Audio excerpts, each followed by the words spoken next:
Who's a baby killer? This is my good friend I told you about. This is Forrest Gump. Forrest, this is Wesley. Hey there, it's Geoffrey. So, breakdown of scenes from films, round 2, in 2 parts. Forrest Gump. The part that has kind of defined my career, the gift that keeps on giving in a lot of ways. I'm going to talk about how I got the role, and again, how I executed the role. I got the role because I shared, I believe, a story with Bob Zemeckis about how when I was 16 years old, rather than joining a political party like the Republican Party or the Democratic Party, we had to, in social studies class in high school, join a political party. I lived about 30 minutes outside of Oakland, California. So rather than join any of those parties, the rebel that I am, I took the BART train into Oakland and I knocked on the Oakland chapter of the Black Panthers and told them that I wanted to join the Black Panthers as my political party. They were very amused by that, and they let me in, and I met some legendary people like Angela Davis and Huey Newton, and those were the 2 famous Panthers at the time. And Bob just thought that was amazing, and hence I got the part.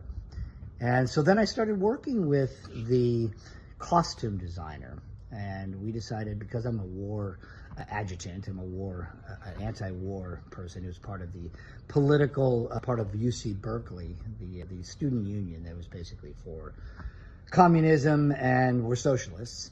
I talked to the wardrobe person, and we found this wonderful vintage, basically Russian Army Soviet Union jacket, and we put all these medals and things on it that represented socialism once again.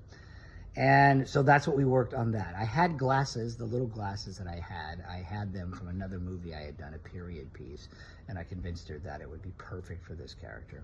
But then most of all, I talked to Bob and said, because Robin is so fair and is so blonde, what do you think about me dyeing my hair black, like jet black? I think it'll be a good contrast to her fair, her fair Jenny. He loved it, so we dyed the hair black. And it created a perfect character, a kind of menacing but yet politically active and passionate guy. And even introduced me to some of her new friends. Shut that blonde man and get your white ass away from that window. He's cool. He's cool. He's one of us. Let me tell you about us. What the hell? Our purpose here is to protect our black leaders from the racial onslaught of the pig who wishes to brutalize our black leaders, rape our women, and destroy our black communities.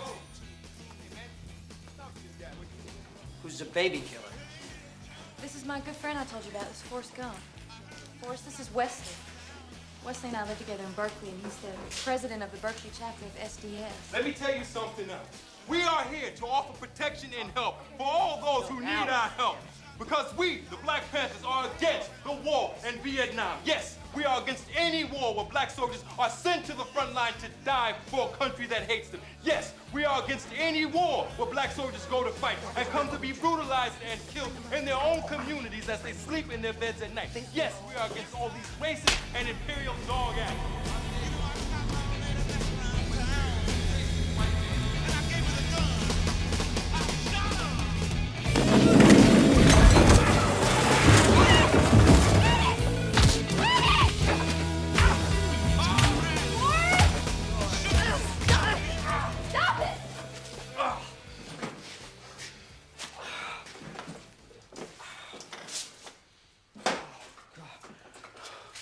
I shouldn't have brought you here.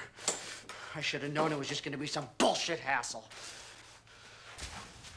Part 2, Forrest Gump, the bus. I had talked to Bob about the fact that I had done some research, and that the thing I thought was missing from this particular scene was that all men who are abusive to women tend to have an excuse as to why they abuse. It's their reason, it's their excuse. I told Bob, we're missing that beat. And he goes, well, what would it be? And I go, I don't know.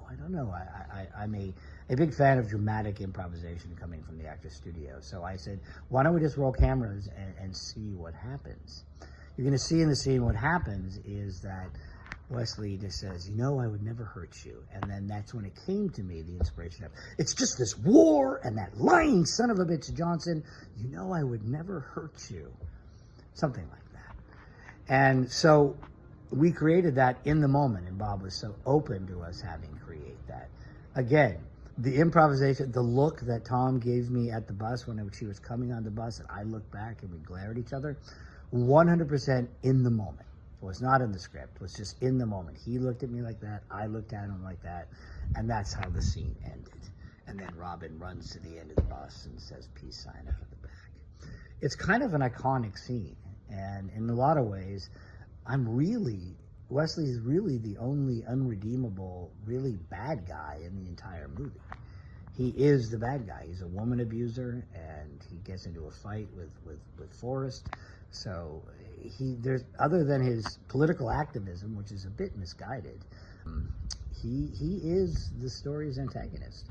And I was proud to play it, and has set me on a course of playing a lot of antagonists. So every now and then you have that little gem that sets your journey, and this was mine.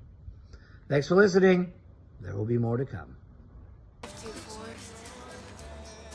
Jenny? Things got a little out of hand. It's just this war and that lying son of a bitch Johnson. It would never hurt you. You know that. You know what I think? I think you should go home to Greenbow, Alabama!